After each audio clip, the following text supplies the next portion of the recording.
नमस्ते, प्रणाम। ममता मौर्य के चैनल में सभी दर्शकों का स्वागत है। हमारी प्यारी प्यारी माताओं और बहनों को दिल से प्रणाम करती हूँ। एक बहुत प्यारा चुटकुला सोहर गीत लेकर आई हूँ। सोहर उठान गीत है, तो प्लीज़ आप लोग ज़रूर सुनिएगा और प्यार दुलार दीजिएगा। बहुत प्यारा गीत है। सौरी में भौरी लगई बै ननद न बोलई बई हे सैया।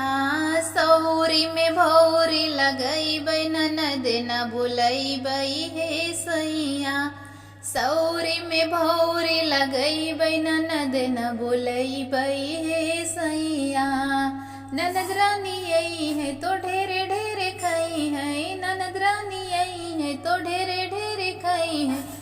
अरे डेहरी के गहुआ चुकई है ननद न बोलई बई हे सैया। अरे डेहरी के गेहुआ चुकई है ननद न बोलई बई हे सैया। डेहरी के गेहुआ चुकई ननद न बोलई बई हे सैया। सौरी में भौरी लगई बै ननद न बोलई बई हे सैया।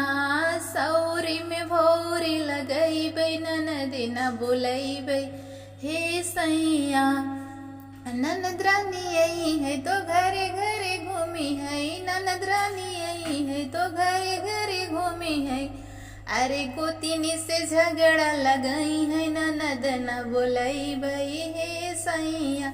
गोतिनी से झगड़ा लगई है ननद न बोलई बई हे सैया।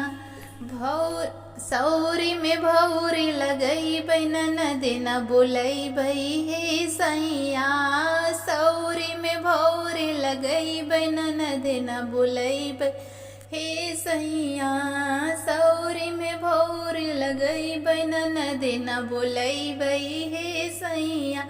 ननद रानी आई है तो सासू जी के कान भरिए। ननद रानी आई है तो सासू जी के कान भरिए। सासू सची बोली लगई है ननद न बोलई बई हे सैया। सासू सची बोली लगई है ननद न बोलई बई हे सैया। सौरी में भौरी लगई बै ननद न बोलई बई हे सैया। सौरी में भौरी लगई बै ननद न बोलई बई हे सैया।